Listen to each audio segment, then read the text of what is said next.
আসসালামু আলাইকুম বন্ধুরা, কেমন আছেন আপনারা? আশা করি সবাই ভালো আছেন। আলহামদুলিল্লাহ আমিও ভালো আছি। আবার একটি নতুন ভিডিও নিয়ে আপনাদের সঙ্গে চলে এসেছি মিজানুর রহমান আজারির ওয়াজ। আপনারা যারা যারা মিজানুর রহমান আজারির ওয়াজ শুনতে ভালোবাসেন তারা ফুল ভিডিওটি দেখতে থাকেন, আশা করি ভালো লাগবে।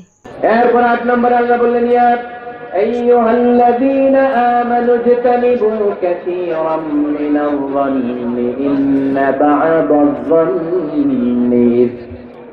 অবিশ্বাসীরা খবরদার, অনুমান আন্দাজ নির্ভর কোনো কথা বলবে না, যেটা বলবে নিশ্চিত হয়ে বলবে। কার কথা? অনুমান নির্ভর কোনো কথা, আন্দাজ নির্ভর কোনো কথা কোনো মুমিন বলতে পারে? আমার কথা বোঝা যায়? হ্যাঁ, ফেনীবাসী কথা বোঝা যায়?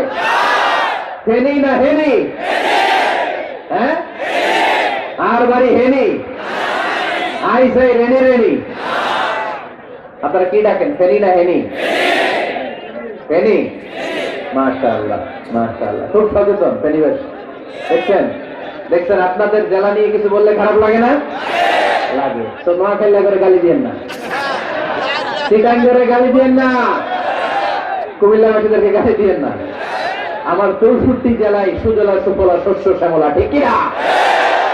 64 জেলা নিয়ে আমার এই বাংলাদেশ। প্রত্যেক জেলায় আমাদের সৌন্দর্য আছে না নাই? এক এক জেলার ভাষার সাথে আরেক জেলার ভাষার কোনো মিল।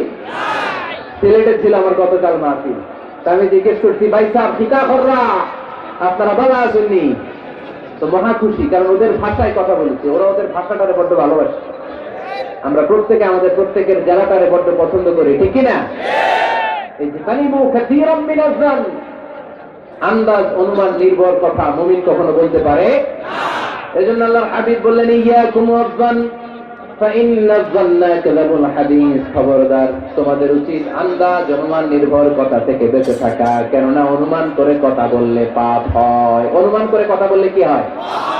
আজকে থেকে আমার ফেনীর সোনার টুকরারা অনুমান করে আন্দাজে কোনো কথা বলবো আমরা? বলবো না। ধারণা করে কিছু বলবো না, আর ধারণা করলেও ভালো ধারণা করব। কি ধারণা? রাস্তা দুইটা, একটা পজিটিভ আর একটা নেগেটিভ। মুমিন পজিটিভ ধারণা করে, মুমিন কখনো নেগেটিভ ধারণা করে না। তাহলে কোন দিকে যাব, পজিটিভ না নেগেটিভ? আওয়াজ করে, পজিটিভ না নেগেটিভ? যারা মুনাফিক এরা ইয়াত্তাবিউনা ইল্লা যন ওয়া ইন্না যন্না লা ইউগনি মিনাল হক্কি শাইআ।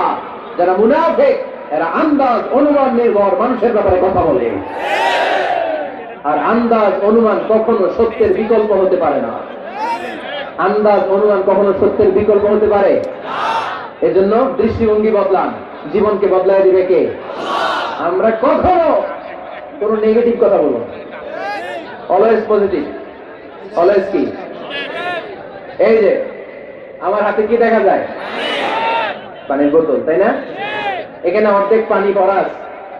কাউকে যদি প্রশ্ন করি, ভাই কি দেখতে পাচ্ছেন, একজন বলবে এখানে অর্ধেক বোতল খালি দেখা যায়। উত্তরটা সঠিক, আসলে বোতলের অর্ধেক খালি। আবার এদিকে আরেকজনকে বললাম, ভাই এখানে কি দেখা যায়, বলবে হুজুর বোতলের অর্ধেক পানি ভরা। এটাও সঠিক উত্তর। প্রথমটা ছিল নেগেটিভ উত্তর, দ্বিতীয়টা পজিটিভ উত্তর, ঠিক কিনা? যারা সবসময় নেগেটিভ চিন্তা করে এরা খালি জায়গাটা দেখছে যে পানি নাই, আর যারা সবসময় পজিটিভ চিন্তা করে এরা পানি যে ভর্তি অর্ধেক ওইটা দেখছে। আমরা নেগেটিভের দিকে যাব না, মুসলমান থাকবে সব সময় always positive, come back positive, not go back negative. চিল্লায় বলতে হবে, ঠিক কিনা? কখনো আন্দাজ অনুমান নির্ভর আমরা কিছু বলবো না। ভিডিওটি ভালো লাগলে একটি লাইক, কমেন্ট ও শেয়ার করে পাশে থাকবেন বন্ধুরা। যারা যারা শেষ পর্যন্ত ভিডিওটি দেখেছেন তাদের জন্য অনেক অনেক ভালোবাসা থাকলো বন্ধুরা। আরও নতুন নতুন ভিডিও পেতে চ্যানেলটিকে সাবস্ক্রাইব করে পাশে থাকবেন বন্ধুরা। ভালো থাকবেন, ধন্যবাদ।